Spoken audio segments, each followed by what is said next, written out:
We're talking the latest Detroit Lions news and rumors for you folks today. In this video, we're going to go over some topics here. A lot of people are talking about we should have got Justin Fields over Penei Sewell. We're going to go over that a little bit. Lions are considered winners in free agency. We're going to talk about that. A restructure was done to Carlton Davis. It frees up Lions cap space. And best available fits, at least from where this article, should the Detroit Lions make the move for the player that they would like the Lions to get. Let's go.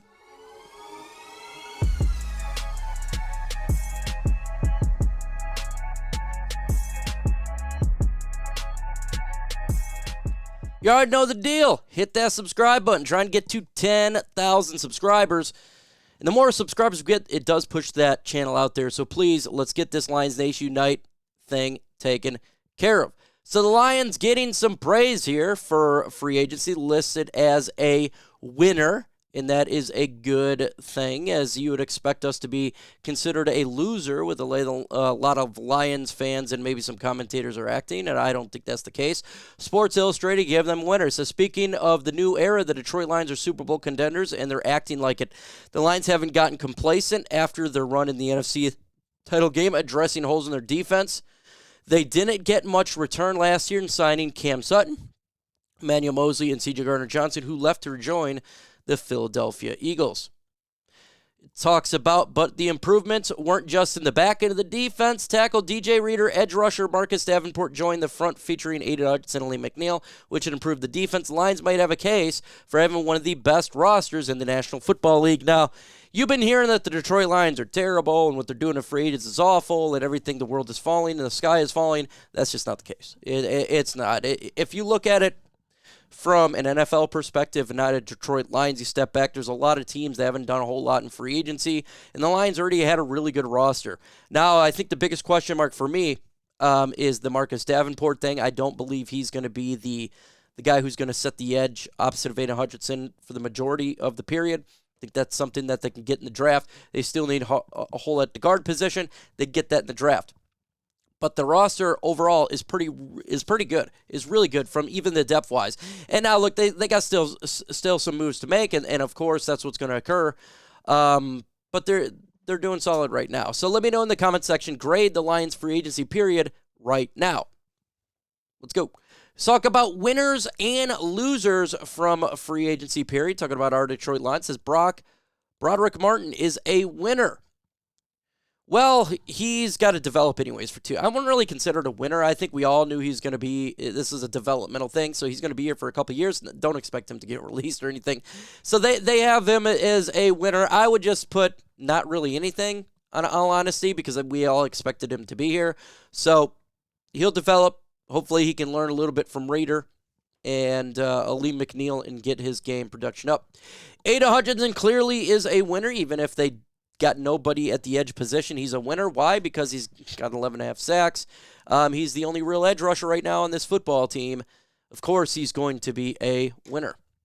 Jameson Williams, for sure, he's a winner. He moved up the depth chart. Even if they sign Josh Reynolds, Jameson Williams still going to be the number 2. Even if when they signed Donovan Peoples-Jones, Jameson Williams still the number 2. That's the way it's going to be because you drafted him to be that. So, yeah, he's a winner. We haven't got Josh Reynolds back, but even if we do, he's still going to be number 2 on the depth chart. Cam Sutton here, I'd actually put him as a loser on this list because I do think the Lions are still going to draft a cornerback, and they picked up quite a bit. Now, he's still going to be playing for the Lions this year, but I'm talking about after this year. I think this is probably his last year in Detroit. If he plays like he did last year, they'll cut him after 2 years. So I guess technically it's a winner, but in all honesty, I would put him as a loser. With the amount of corners they picked up, clearly they were not happy with the production that he was doing. Let me know in the comment section, who do you got as a winner for free agency? You know what? I'm right now for a winner for me. I'm going to just go with all the linebackers, the running backs, and wide receivers. Because generally speaking, they haven't been switched that much. It's still the same. Still the same.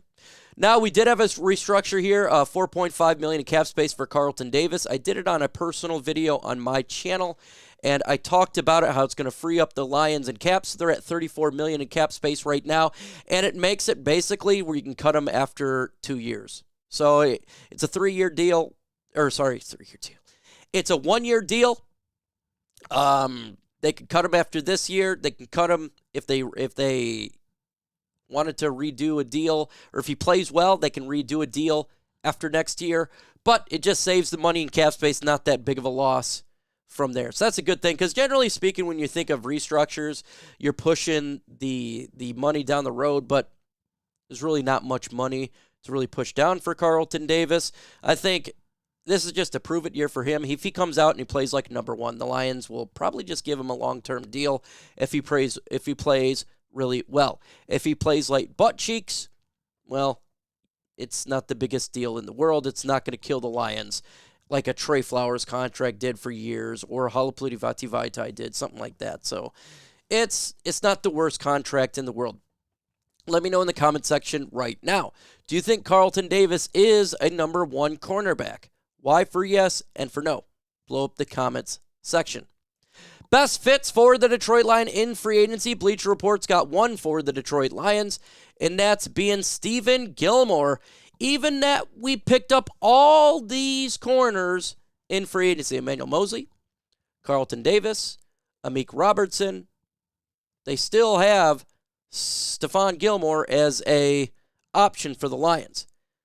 I guess they could, right? Because we have one more spot left, I think, for a corner.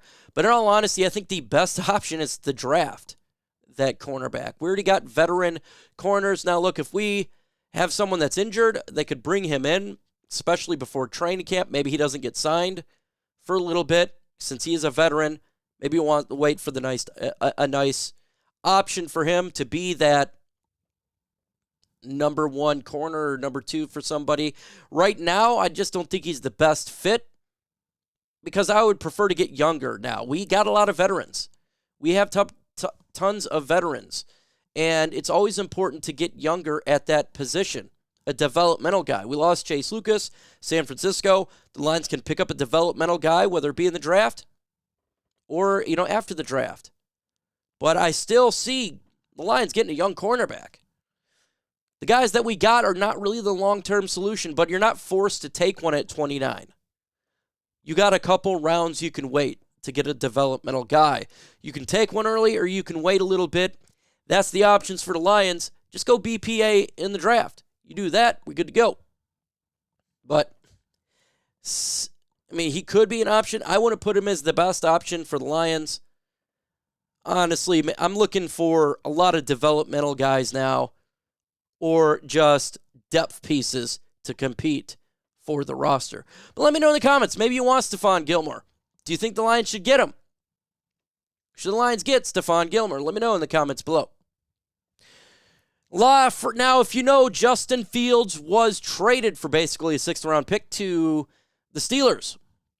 He's out of the NFC North. He's gave the Detroit Lions a lot of problem with his legs. He did. And so it's a good thing that he's out of the North. It's a good thing that we don't have to deal with Justin Fields. Now they're going to get Caleb Williams. They're going to pick him with the first pick in the draft. That's going to be the new quarterback for the Chicago Bears. We'll see how well that works out. He's immature in my opinion.